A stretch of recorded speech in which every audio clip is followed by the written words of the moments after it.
Sonic Frontiers is a game with a lot riding on it. The last few major 3D releases really weren't that great, and after Sonic Forces came out, the series essentially went into hiding for a good 5 years. I mean, in that 5-year wait, it's not like we were completely starved of content. Like, we got the movies, we had a few games that, I mean, look at the scores. But the thing about all of this is, having all this content is fine, but where's the new mainline game? When the first few trailers for this game started coming out, I was confused. Like, the first trailer was pretty much, hey, here's Sonic running in a forest. See you next year. And the second trailer was pretty much the same thing, except this time it was like, alright, here's the world. See you next year. I had no idea what to think. And then, one faithful June day, we finally got it.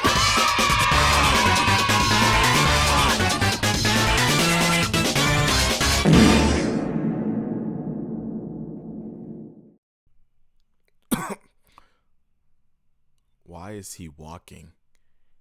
The initial reveal for this game was awful. Not only did the game look unfinished, but whoever was playing that demo did not do a great job of showing the game off at all. Seriously, why the fuck would you walk? It's a Sonic game! A Sonic game! And granted, over the next few months, the game would start to look a lot better. But the damage was already done, and a lot of people thought the game would just look like that upon release. And considering it's Sonic we're talking about here, maybe they weren't so wrong to think that. What the fuck is this piece of shit? At the time of making this video, the game's been out for a few months now. So how is it? Watching footage of a game is one thing, but playing it is a completely different experience. So is the game fun to play? Yeah, baby! Sonic is back! 10 out of 10! We smoking that Elden Pack today, my boys! Let's talk about the story before we get into the gameplay. Now, in my opinion, Sonic stories have never been anything that I can call amazing. Like, at their best, I think they can be pretty entertaining, and at their worst, they're hilarious. Chaos Control!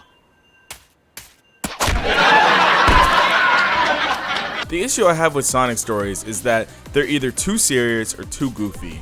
The stories are at their best when they're able to balance both lighthearted and serious tones. I'm happy to say that Frontiers manages to do this pretty well, up until like the last quarter of the game where you can kind of tell they ran out of time. But what are we doing in this game though? Well, the SparkNotes version is, Dr. Eggman discovers an ancient technology and installs an AI in the hopes of taking it over until he suddenly vanishes from reality. Meanwhile, Sonic and the gang are on their way to the Starfall Islands in search of the Chaos Emeralds until everyone suddenly gets sucked into a digital portal. Sonic is then transported to this digital dimension called cyberspace, and thanks to his speed, he manages to escape. He wakes up back in the real world alone, only accompanied by a mysterious voice that tells him 3 things. Find the Chaos Emeralds. Destroy the Titans. Tear down the walls between dimensions. Since he's still looking for his friends and he has nothing else to go off of, Sonic agrees and he sets out on his next adventure. For the nerds in the back, if the plot sounds vaguely familiar, it's probably because they definitely took it from Shadow of the Colossus, which is also a really good game. I would highly recommend you play it. But think about it, there's so many obvious comparisons. We got a disembodied voice guiding the main character, a series of titans that needs to be defeated, grassy fields? Oh my god, the disembodied voice is evil. How did I not know? When designing the story, they obviously took a lot of inspiration from that game, which isn't a bad thing, but it's definitely noticeable, especially if you played the game before. But in the narrative, what shines here the most isn't even the story, it's the characters. I can't compliment the character writing enough in this game, especially compared to how they've been written for the past 10 plus years. I actually don't want Sonic to shut up anymore, and that alone makes me appreciate this game's writing. And the character interactions in this game are so good. The interactions between Sonic and Knuckles being my favorite. I love the dynamic they have, and I'm glad they brought it back in this game. Granted, if you're not really a fan or just play Sonic games casually, I don't know how much the story is really going to be for you. But as someone who's been a fan of Sonic since before he even knew multiplication, it's good to see these characters actually act like themselves again. I also like how they go back and reference past games and events. Even if the references can be a little overbearing from time to time, It's good to at least see that they're embracing the past, especially since before this, there was barely any cohesion from game to game. The moon! Look at the moon! Wasn't it blown in half in Adventure 2? Are we just gonna ignore that now? The fucking moon was blown in half! Either way, I enjoyed the story, and I hope they keep this up for future games. Because God knows I can't take another. Baldy nose hair! That's the best thing I— Shut the fuck up! I didn't buy this game for the story though. I bought this game for the gameplay. It's our first open zone Sonic game. This Windows XP background is filled with a bunch of platforms, obstacles, and enemies to fight, just like a regular Sonic level. If you were to give me 4 words to describe this game, I would say Mario Odyssey, but Sonic. Woo! What I mean by that is that you are collecting a lot of shit. But now you're Sonic the Hedgehog, so you go fucking fast! Woo! Gotta go fast! But since it's Sonic though, it also comes with that trademark Sonic jank. Yeah, the game is the most polished thing I've ever seen. It's no secret the pop-in in this game is horrendous. The game doesn't even try to hide it. But when you're actually playing the game, you honestly don't even notice it that much. And yeah, the platforms and the rails in the sky look like something I probably drew when I was like 5 years old. But I'm not thinking about all this stuff because when I'm playing, I'm just having a really good time. I've come back to this game a lot over the past few months, and part of the reason why is because it's so much fun to just run around with Sonic in this game. To be honest, he hasn't felt this good to control in like 2 decades, which is kind of sad when you think about it, but you know, we'll take what we can get. This is huge though, because in games like Sonic Unleashed or Sonic Generations, Sonic will be moving so fast that his only option for turning was drifting. And the drift was fine, don't get me wrong, but I prefer Sonic to control more like Sonic Adventure and less like Need for Speed. The only complaint I really have about the controls is that your speed gets cut when you jump, but it's not that big of a deal to me because there's a lot of other ways to take advantage of your speed in this game. Take the rail launch for example, a technique I use a lot and I think is super satisfying to pull off. Basically, when you boost jump off any rail with an incline, Sonic will maintain its momentum and go flying through the open world, and it's so much fun to pull off. Doing little tricks like these enhances how you explore the world and leads to a lot of experimentation in how you can tackle different platforming challenges. And that's probably my favorite thing about this game. It gives you so much freedom in how you'd like to approach platforming challenges and combat encounters, and I really appreciate that.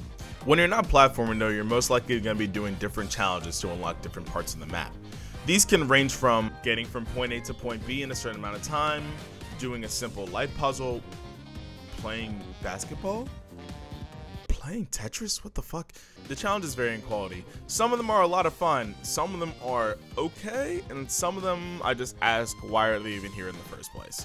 They all might not be consistent in quality, but what they are consistent in is difficulty, because they're all super easy. And I mean, it's not like I was expecting this game to be hard, but I at least thought the challenges would get a little harder as the game progressed, but whatever. One nice thing about them being so forgiving though is that they grant you attack and defense upgrades after completing them. And you're gonna want to increase your stats too because there's actual combat in this game. Now, there's been combat in Sonic games before to mixed results. But now, instead of Sonic transforming into a werewolf with stretchy arms or having a talking sword, he's Goku. Kinda. The combat in this game is incredibly flashy and fast-paced. It starts out incredibly simple as you can only mash one button to attack, which feels snappy, but it gets a little boring after a while. Thankfully though, you'll learn more moves to spice up combat pretty quickly via the skill tree. Or more like skill branch, because the skill tree in this game is pretty small. So small in fact that you'll most likely have all the moves unlocked way before you even beat the game. I guess it's alright, skill tree doesn't necessarily have to be super big, but what kind of moves can you perform in this game? The first and most important move you'll unlock in this game is called the Psy-Loop. Holding the appropriate button down while moving will have Sonic leave a trail of light behind him, and when he makes a circle, different things will happen depending on what he's interacting with. But in combat, using it can lead to a lot of different effects, like breaking down enemy defenses, or completely crippling some mini-bosses, which I really enjoy doing.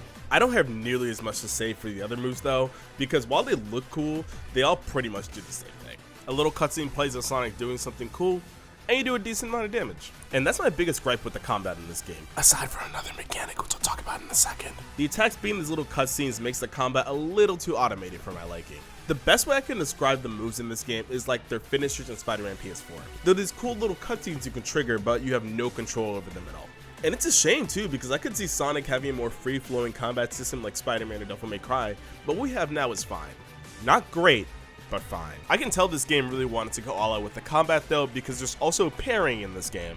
But unlike other games where it's timing dependent, this game straight up tells you that you can hold it for as long as you want and it'll always work, which really confuses me. If the combat was somewhat challenging before, this straight up throws it out the window. And hey, you can even make it act like a regular parry by just pressing both shoulder buttons instead of holding them.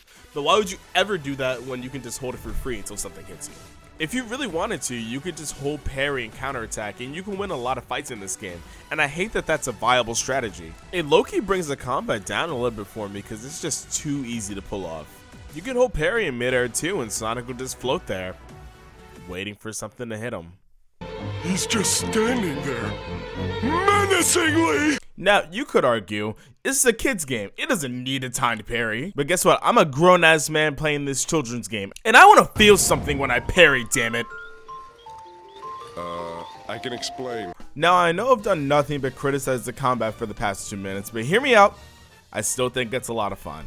I like how despite the combat being easy, every single enemy has a different way of being taken down. The enemy variety in this game is also pretty high and it keeps the combat from getting stale. And it helps that I think most of these guys are pretty fun to fight. My favorites being Sumo hitting him off the walls at light speed looks and feels super cool. The variations of ninja you fight throughout the game actually test your combat abilities. Ghost is super cool because you're racing against time while you're platforming. And then there's Caterpillar, who doesn't really look like a caterpillar, but I'll give it a pass. The thing I like most about these mini bosses is that you're encouraged to defeat them as quickly as possible. Most of these guys have 2 phases when you're fighting them, one where you can't hit them and one where you can, so it's fun to try to do as much damage as possible to beat the bosses in one cycle. The ability Phantom Rush, which you get pretty early on in the game, really emphasizes what I'm talking about. So unlocking this skill gives Sonic a combo meter that you can build by attacking enemies. And when you max it out, you do a lot more damage than you would normally, and Sonic gets this sick after image effect while fighting. It's genuinely a lot of fun to try to build the meter up as quickly as possible to do a ton of damage. My only real gripe with it being that the stronger you get, the less likely you are to activate it.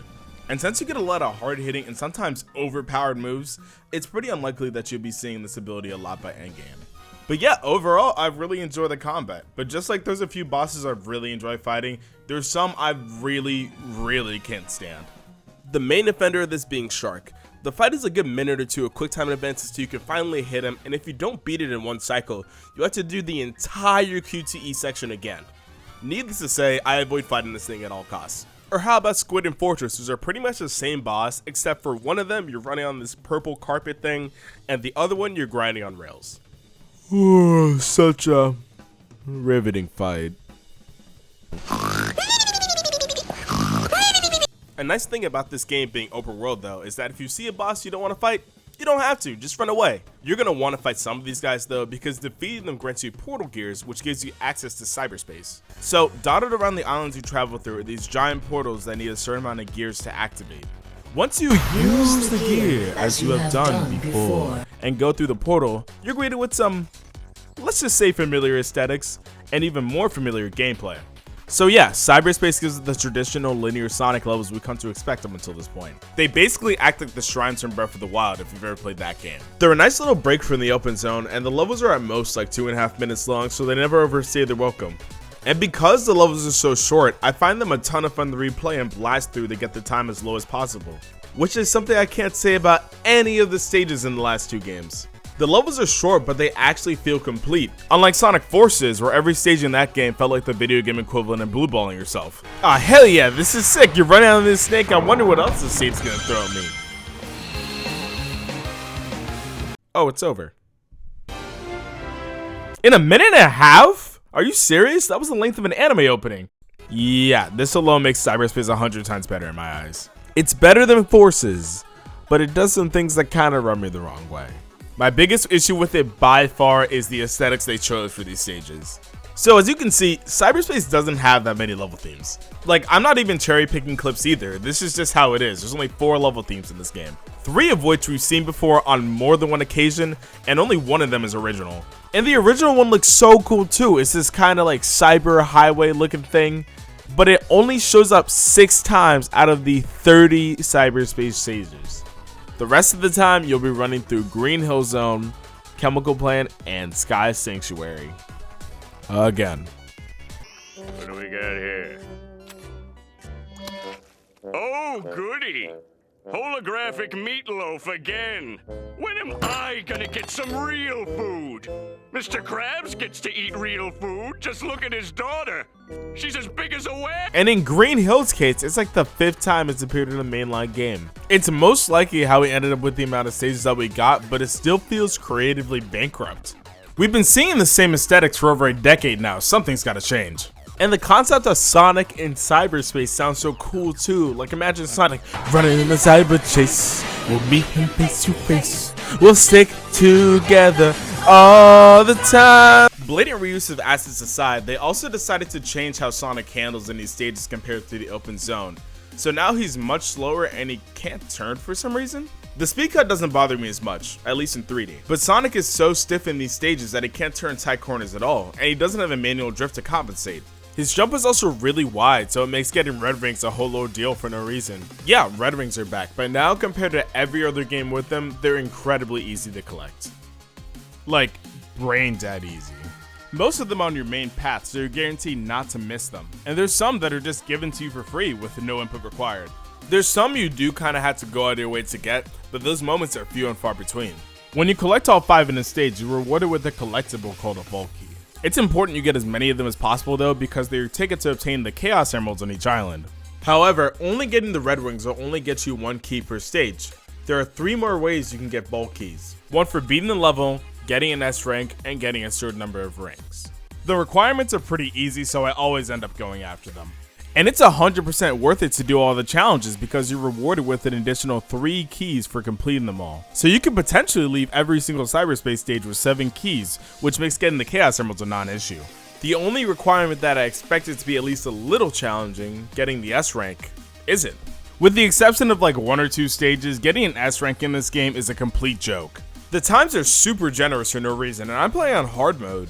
The only stage that's legitimately hard to S rank is the 2nd level in the entire game. The time you need to beat is super strict, but it's so much fun to try and optimize your run to get the S rank. On my first playthrough of this game, it took me over an hour to get the S rank, and when I finally did it, it felt satisfying because I earned it through skillful play. And I really wish more stages were like that. As long as you don't completely suck, you're guaranteed to get S ranks on most stages on your first try in this game.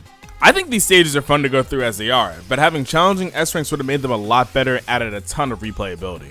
It should be challenging to get an S rank. You should be rewarded for doing well on this stage. I shouldn't be rewarded with an S rank for doing the bare minimum. Easy S rank times aside, I do enjoy running through these levels. And the level design is actually really good this time around, because most of the levels are rich from previous games. Specifically from Sonic Adventure 2, Sonic Unleashed, and Sonic Generations. And to be fair, if you're not a massive Sonic fan, this is something you probably won't even notice. I'm a huge fan, and I didn't notice until people started pointing it out on social media. But after playing, I can definitely tell which stages are and aren't from other games. I don't have too much of an issue with this, I actually kind of enjoy it. But you can definitely tell which levels were made with a faster Sonic in mind. If you were to ask me if I'd rather play this level in Sonic Frontiers or this level in Sonic Generations, I'm picking the one in Sonic Generations. Sonic just feels a lot better to control in that game, especially in 2D. I don't know what happened here, but Sonic is so slow in these stages. You get little glimpses of how fast you're actually able to go, but for the most part, you're not as fast as you are in previous games. This should be a huge red flag, and to be fair, it kinda is, but I also still enjoyed myself.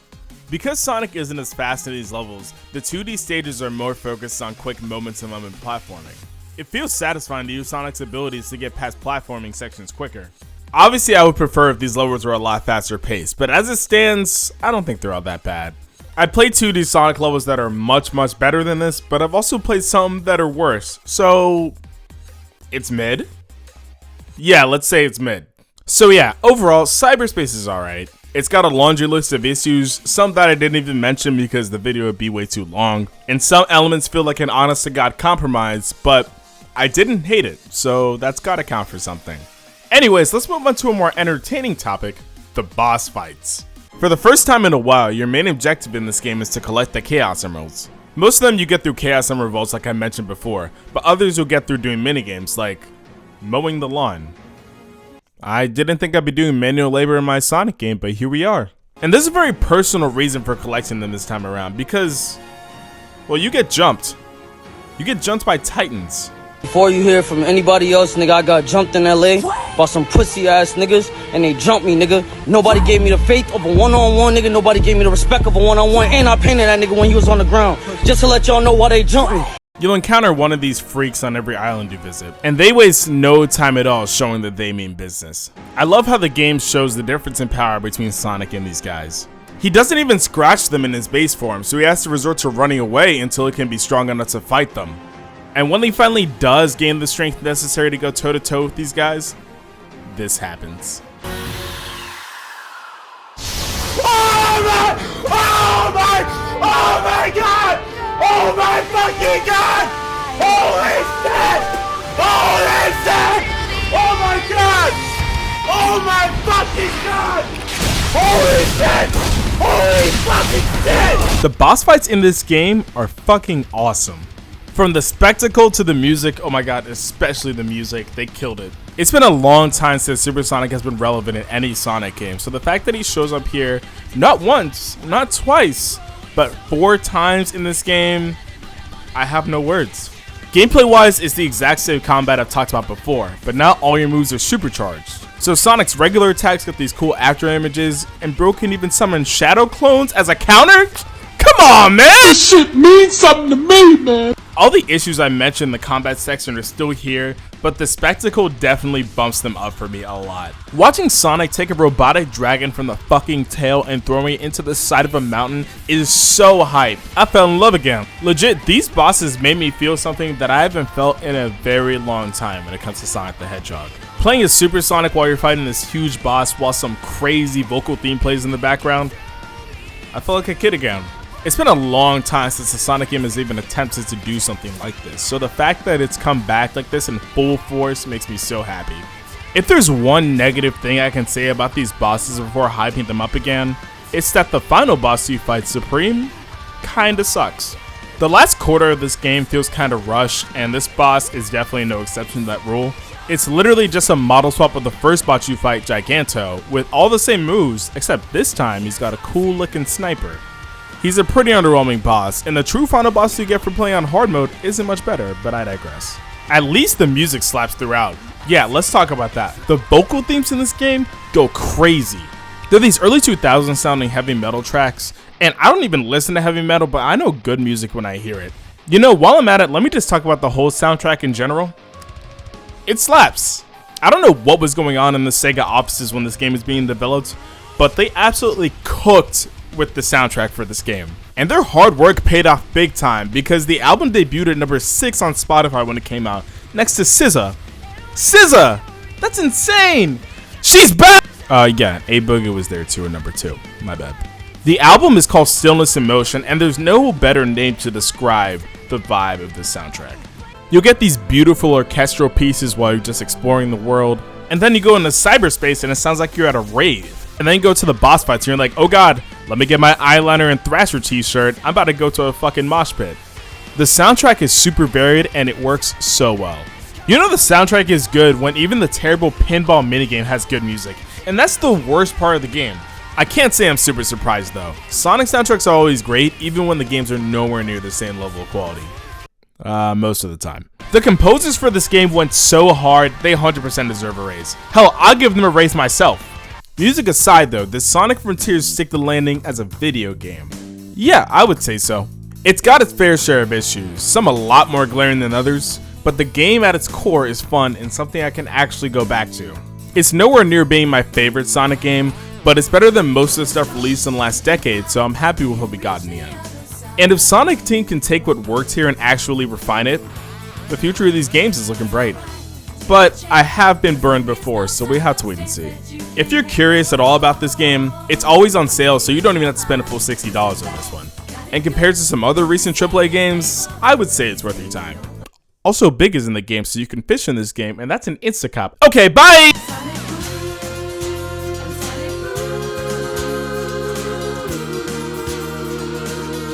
What's up guys, I just wanted to get up on here completely unscripted and say just thank you for watching the video if you made it this far. This video took me a while to make. I've been working on this thing since March and I'm just glad to get it out. So if you made this far, again, really appreciate it. Leave a like if you can, because, you know, that means more people can see it. And I'm going to be posting more content too, not just about Sonic. I love Sonic, but I want to talk about a bunch of other stuff. I want to talk about other games, talk about anime, movies, shows, whatever. I'm interested in a lot of things. So if, you know, you're just interested in random stuff, stick around. You might not know what you get. Anyways, see you guys later.